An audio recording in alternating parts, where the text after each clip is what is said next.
Just when you thought you could relax, they go and pull a rabbit out of their little crooked hat. Yeah, okay, head on a swivel. It ain't over. Here we go. We got some shit possibly hitting the fan. Check it out.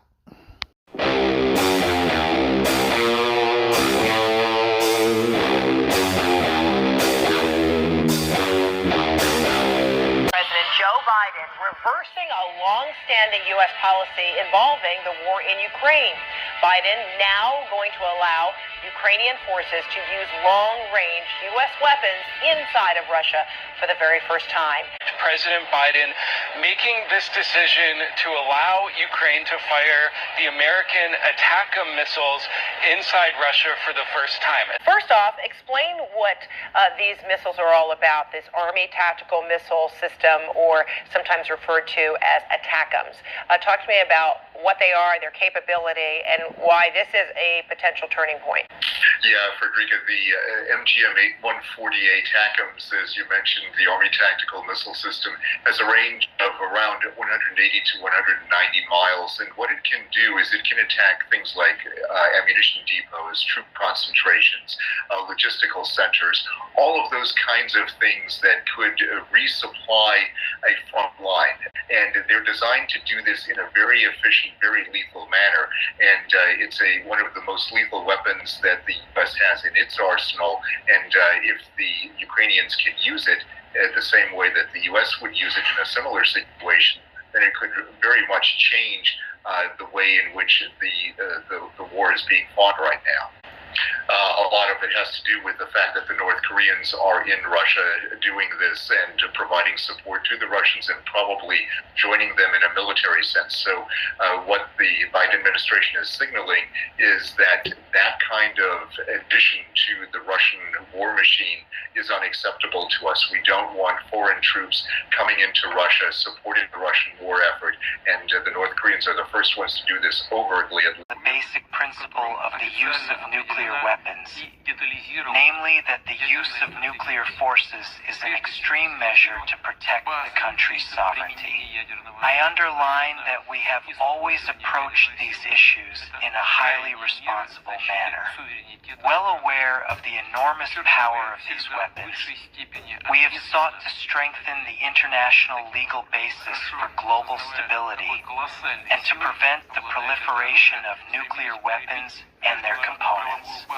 Today, the nuclear triad remains the main guarantee of the security of our state and our citizens, and an instrument for maintaining strategic parity and the balance of power in the world. At the same time, we see that the current military and political situation is changing dynamically, and we must take this into account. This includes the emergence of new sources of military threats and risks to Russia and our allies. It is important to anticipate the development of the situation and to adapt the provisions of the strategic planning document accordingly, and assess the necessity of amending our approach to the potential use of nuclear forces. I would also like to draw your particular attention to another issue. The amended document defines aggression against Russia by any non-nuclear state, though with the involvement or support of a nuclear state, as a joint attack against the Russian Federation. We reserve the right to use nuclear weapons in the case of aggression against Russia and Belarus as a member of the Union State. With just 2 months to go in his administration, tonight President Biden has reversed long-standing limits on Ukraine's use of American weapons systems, something that could be a game changer in the war with Russia. US President Joe Biden is widely reported by US media to be lifting a long-standing restriction on Ukraine using US-made long-range missiles on Russian territory. Такі речі не анонсують. Ракети самі за себе скажуть. Обов'язково. Слава Україні! Until now, it had limited approval to use US-made HIMARS rockets, which have a range of 80 kilometers. but with the ability to use Army tactical missile systems known as ATACMS, Ukraine can strike more than 300 kilometers into Russian territory. The change also means Ukraine can use British and French-made Storm Shadow missiles, which have a range of 250 kilometers. Analysis by the Institute for the Study of War shows at least 13 Russian air bases within the ATACMS range. It's understood they could be used within days, initially limited to Russia's Kursk region, where it's believed Russian and North Korean troops are on the verge of a major counter-offensive. No response from Vladimir Putin, although a top official in the Russian government is quoted to have said this could lead to World War III. What are the potential repercussions if North Korean troops are also taken out along with Russian troops, even though the targets, as you said, would be logistical targets? Consequently, the potential consequences could be somewhat far-reaching, and it's also true that the Russians will probably try to respond one way or another. They may not do so in a direct way, one that we would notice right away. It could be a cyber attack, it could be sabotage. Those are the kinds of things that we could expect Russia to do. But we would hope that they would not escalate to a point of no return. allowing Ukraine's military to strike Russian territory with US-made long-range missiles. The outgoing president is yet to comment on the development, but various US media outlets were briefed by White House officials. A senior Russian official has warned that it's a major step towards what he called the start of World War III. As the war in Ukraine approaches its 1,000th day, Russia has unleashed its largest airstrike in 3 months. 120 missiles and 90 drones were launched at targets as far west as Lviv, said to be aimed at crippling Ukraine's energy system.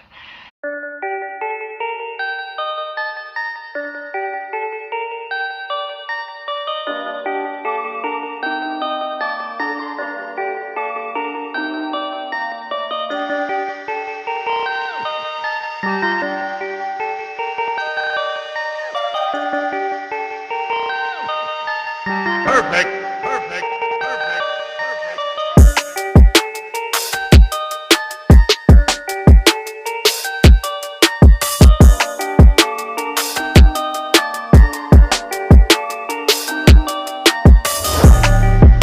This military drill video shows the Army Tactical Missile Systems, or ATACMS, which have a range of nearly 200 miles. Sources say the rockets will likely be used in Ukraine's first long-range strikes, and that those attacks could happen within days. The shift marks a significant reversal of Washington's policy in the Ukraine-Russia conflict. For months, Ukrainian President Volodymyr Zelensky has been pushing to allow his country's military to use U.S. weapons to hit Russian military targets far from the border. Але удари завдають не словами. On Sunday, he said the missiles would speak for themselves. Ракети самі за себе скажуть. Russia has warned it would see looser limits on U.S. weapons as a major escalation, and one Russian lawmaker warned the decision could lead to World War III, according to the TASS news agency. Sources said the change is largely in response to Russia's deployment of North Korean ground troops to supplement its own forces. Meanwhile, President-elect Donald Trump is set to take office in about 2 months. It's not clear if he'll reverse Biden's decision, but he has long criticized the scale of U.S. aid to Ukraine and has vowed to end the war quickly, without explaining how. While some U.S. officials have expressed skepticism that allowing long-range strikes will change the war's overall trajectory, the decision could help Ukraine at a moment when Russian forces are making gains.